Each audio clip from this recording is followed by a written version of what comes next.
Hello people, so this is my 7th video of the day and I'm a little scared about shooting this video because my previous video got stalled midway saying that my phone battery, my phone memory is full and all of that.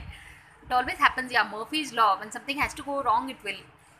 But anyway, so the last video I was thinking about why you should not get a nose pin done. So, nose piercing.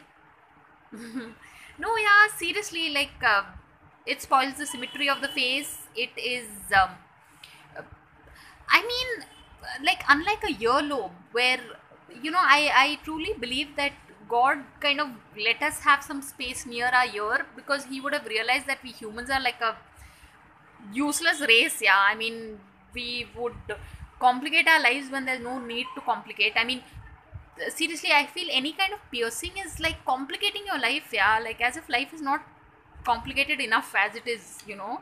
So anyway, so especially with regard to the nose, you have just this much space for air to come into the body, yeah, oxygen. And there also we insist on putting some kind of fashion accessory and blocking that passage.